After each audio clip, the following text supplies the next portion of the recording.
Hello everyone, and welcome back to my channel and to more recipes and ideas for more one-pot dinners. I have a scalloped potato and kielbasa dish that I want to show you, a yummy sausage and pepperoni pizza casserole, a pork fried rice made in one pan from start to finish using our leftover pork ribs that we had for the holiday, a chicken Alfredo with spinach made in one pan, and Shipwreck skillet casserole made using a boxed macaroni and cheese dinner mix. First up is one pot scalloped potatoes and kielbasa. I'm starting by slicing one package of kielbasa, or you could use Polish sausage, beef sausage, or you could use those chicken sausages from Costco if you wanted to. And I'm cutting them into coins or rounds. If you want more meat or kielbasa in your dish, or you have a large family, then do 2 packages of kielbasa. I have a little bit of a red onion that I am just chopping up to go into the pot with the potatoes. I also have some white onion that I sliced up to go in with it as well. I have 6 potatoes that I scrubbed and washed clean. I'm keeping the skins on them, but you can peel them if you'd like, and I'm slicing them very thinly. And I only used 5 of the potatoes. They were a better size than what I've been getting recently, and so 5 was enough to feed 4 adults. I put the onions and a little bit of vegetable oil into my Dutch oven and started cooking those on a medium heat. When they softened slightly, I added in the kielbasa rounds so that I could get a little bit of color on those. Next, I'm going to make a roux with the kielbasa and the onions still in the Dutch oven. So I added a little bit more oil and approximately 3 tablespoons of flour. I stirred that together well and needed a little bit more oil, and then let it cook for a few minutes, stirring it often.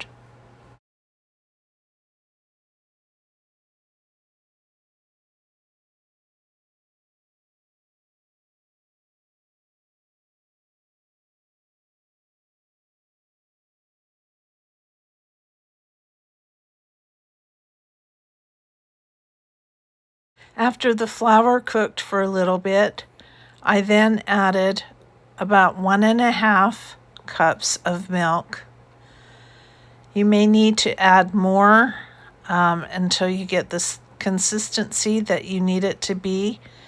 Needs to be a little thinner, a thin to medium white sauce, as it will thicken when it bakes in the oven.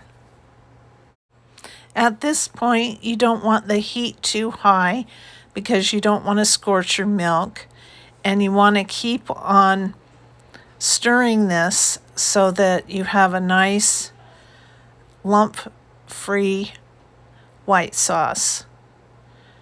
I added around a 1/2 teaspoon or more, I can't tell very well from looking at it, of salt. You may need a little bit more. Taste test as you go. And then I also added pepper to taste. And as you can see, it's starting to thicken up here. And I add a little bit more milk to it. And voila, we have the sauce for our scalloped potatoes. So now I'm adding the potatoes into the pot, and normally you would layer these nice and then pour the white sauce over them, but I am just adding them into the pot there, trying to submerge them all under the white sauce so that they don't oxidize. This is going into a 350-degree Fahrenheit oven for about 30 to 40 minutes. And halfway through cooking time, I'll put some cheese on top of it and take the cover off of the Dutch oven. So put the lid on top and into the oven it goes. I checked it after 20 minutes, took the lid off, and added some cheese to the top of it, which I didn't get video of that, and then put it back in to bake for another 20 minutes. And this is the end result. This was very tasty, and my family, which was visiting, was very happy with it. We got about 4 to 6 servings out of this size of Dutch oven, and it fed 4 adults. It's kind of a white, yellow, and orange plate, but I had some corn on the cob, and so I cooked that off to serve with this casserole. This casserole would make a good side dish if you didn't want to add the kielbasa, or even with the kielbasa, it'd make a good side dish as well. But it was tasty and we loved it. And I will make it again this way for sure. Next is one pot pizza pasta. I am using breakfast sausage and pepperoni as the protein in this. If you wanted to use an Italian sausage or a hot sausage, that would be fine. I found that the spice was just right for us with this. I am using a pasta called pipette. I think that's how you pronounce it.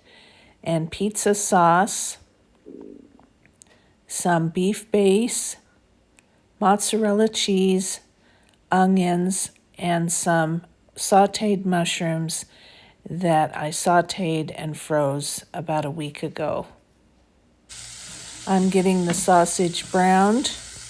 I didn't end up using all of this sausage. It felt like too much for me, so after it was cooked, I pulled some of it out, which I will freeze and will use for pizzas at a later date. I chopped about a half of an onion and then added that to the fry pan with the sausage. If I had been using fresh sliced mushrooms, I would have put them into the fry pan at this point to cook with the sausage and the onions. But I had bought a couple of packages a couple of weeks ago and didn't want them to go bad, so sauteed them off and then froze them in little plastic bags in my freezer. And that worked out just fine doing it that way. So here I am just taking out a bunch of pepperoni, how many ever I think that I want, and just cutting them into quarters or chopping them up a little more finely than just the coin shape that they were in. And I'll add those after I add the sauce. Here are the mushrooms going in. They're partially frozen. And I am taking out some of the meat onion mixture, like I said, because I can always add more back in if it's not enough, but I felt like it was too much sausage for me. And I'll be able to use that in other dishes or in pizzas. I'm adding 2 cups of water here and about a half a teaspoon to a teaspoon of beef soup base.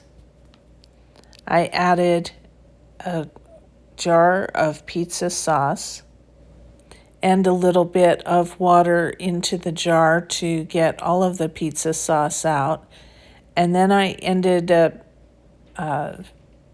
adding another 1/4 cup water as the noodles were cooking because I felt like they needed more moisture. I'm tasting it for seasonings because with the pizza sauce, I just don't know how spicy or garlicky I want it to be. But I decided to add a little bit of garlic powder, and so you can see that wasn't much at all. I just sprinkled some on. Maybe it was 1/8 to 1/4 teaspoon of garlic. And adding 2 cups of the pasta. You can use whatever shape you'd like, penne, a bow tie, or rotini. I'm adding in the pepperoni, and you can add other pizza toppings that you enjoy to this. If you like olives, add olives, black olives, add pepperoncinis, or green diced peppers if you enjoy that. Any kind of topping that you would like on your pizza, you could put into this. While I'm letting the casserole simmer just on the stove top, I am making a quick salad using a bagged salad mix. I really like this Mediterranean flavor one. It's very good. After about 10 to 15 minutes of simmering and stirring, the pasta is done, and it smells and looks great. I added some grated mozzarella to this, and you could let it melt better than I did by covering your pan with a lid. I don't have a lid, so I was using a baking sheet for part of the cooking process on this. And we were really hungry, so I did not give it time for the cheese to melt and served it up with the salad. This was really good. It made about 4 servings. We had it for 2 consecutive nights, and my husband really loved it. And so did I. So I'll be making this one again.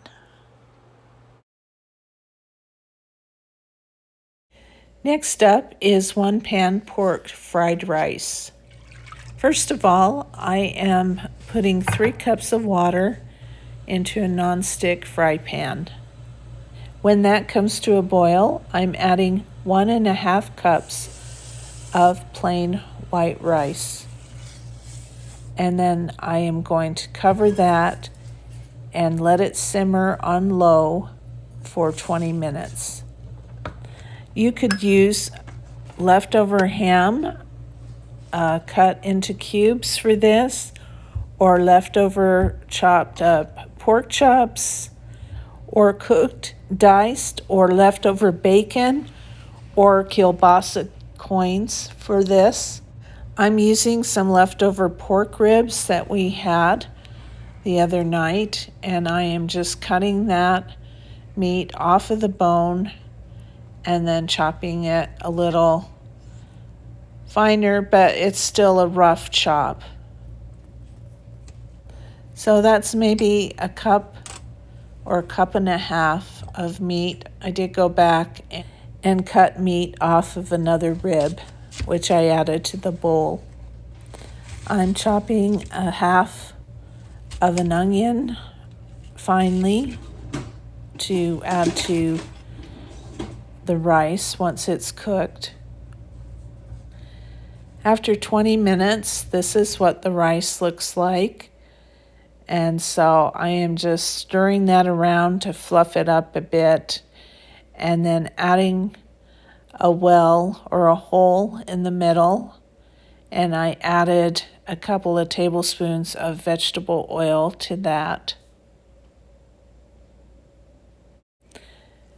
I'm adding salt and pepper after that. You can't see the salt I'm adding, but I added quite a bit of salt and then some ground black pepper. And I'm also going to add some garlic powder to this and a couple of pinches of ground ginger. This makes for a fast weeknight meal, and if you had leftover rice already in your refrigerator, this would just be super quick to whip up. And boom, you have dinner on the table. And I know it looks fairly simple, but this is a family favorite. There goes the ginger going in, and I didn't add very much of it. It packs a lot of spice or heat. And now the onions are going in, and I'll let those cook a little bit and then add the pork rib meat.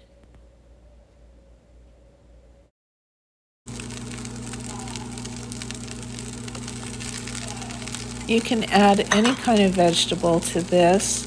I am just met with the least resistance if I put broccoli in it, but I have done carrots and green beans before if I have leftovers in the fridge. You could add sauteed mushrooms if you liked, or even leftover kernels of corn. Sometimes I have even used the Asian medley of frozen vegetables, and that works great as well. Green peas would be nice in this, but I can't get away with that in my house. I'm adding a couple of tablespoons of soy sauce until it looks right, and about a tablespoon of brown sugar, and then mixing it all together. You can add more garlic powder or salt and pepper at this point if needed. And here you have 1 pan pork fried rice, using up the leftover pork ribs that I had, and it was delicious.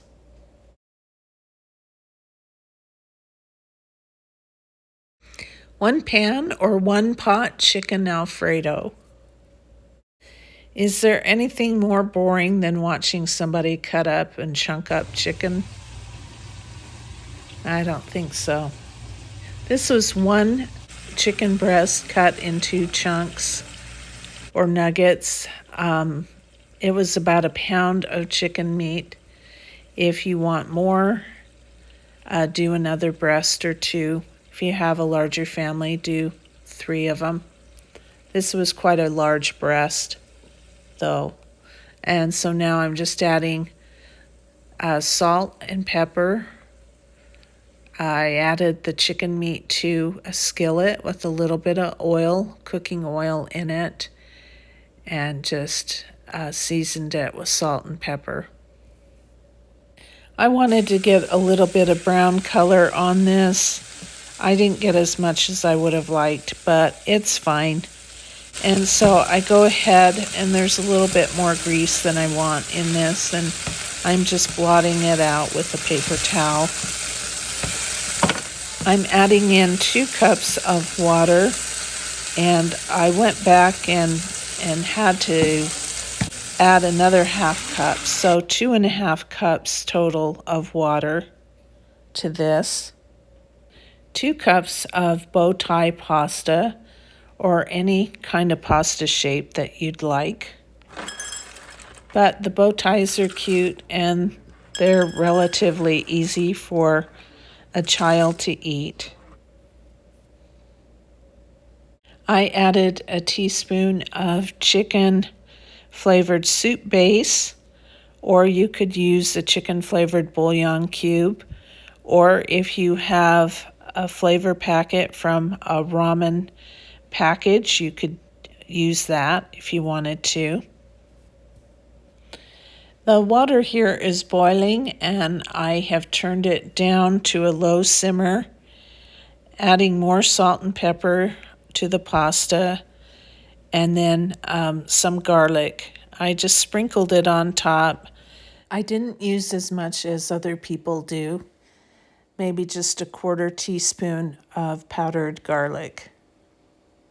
Or use a minced clove of fresh garlic, or the jarred garlic from the refrigerator if you have that.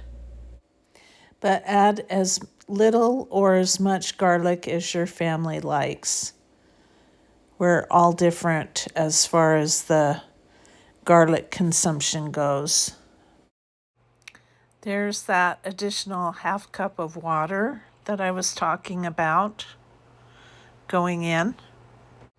So it's looking good and the noodles are cooking nicely, and you just need to keep moving things around because when the noodles or the pasta cooks, it isn't submerged. I just added an 8-ounce brick of cream cheese and stirred that around until it was nice and creamy, and I added some additional garlic here. I put about a cup of fresh spinach leaves in this just because I had them. They were a week old. I needed to use them up, and so that worked out nicely. But if your family doesn't like green stuff in their food, leave it out. Broccoli would also be good in this as a substitute for the spinach. This would be good to have a Caesar salad or fruit served with it. We had it plain. That's the beauty of that. If you don't have the time or the energy to do anything else with it, it stands alone and your kids will love it.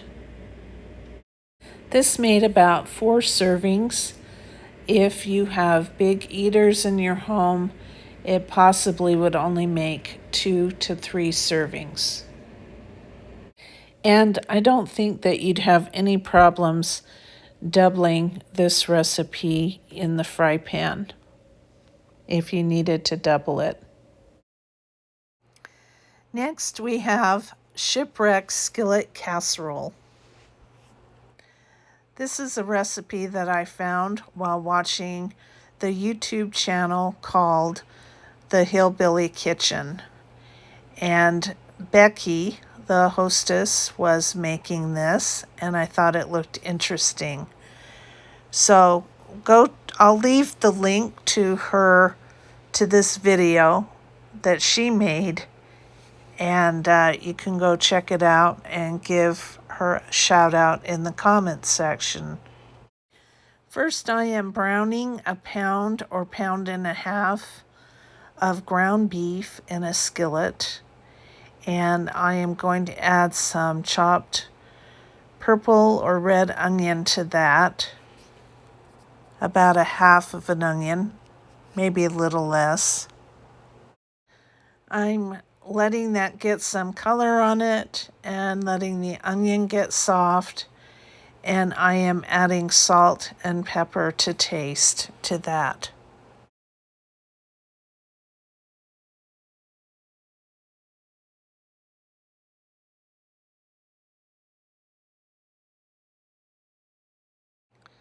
The ground beef is cooked, and so I am just blotting some of the grease out with a paper towel.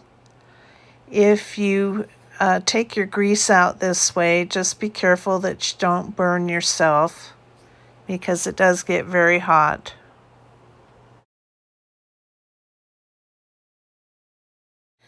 While the ground beef and onions were cooking, I opened a can of diced tomatoes. They were the fire roasted kind, but you wouldn't need to do that. And a can of corn. I'm only going to need a cup of that.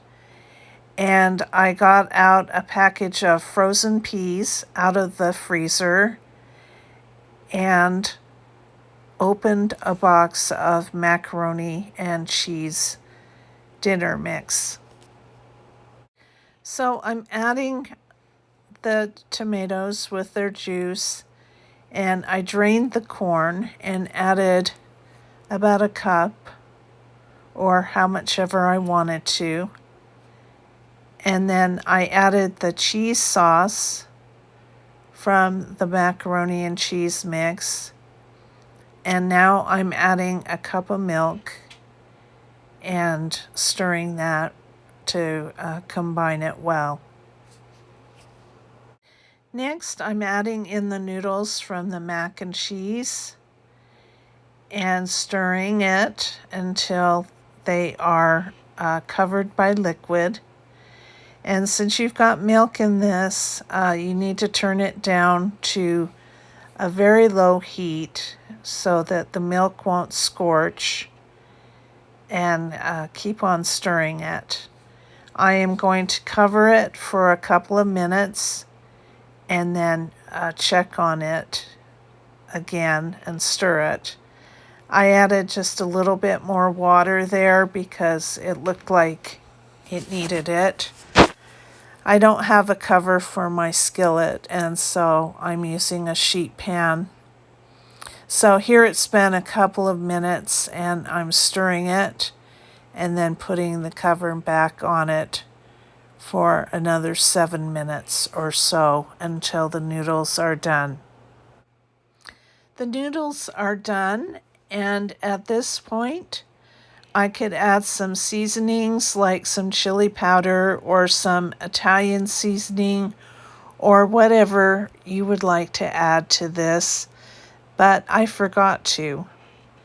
And so it was just fine without it. So now I am just adding some cheese to the top. The recipe says to add a half a cup of cheese and stir it up and then add a half a cup on top. But I just added how much ever I wanted to just on the top.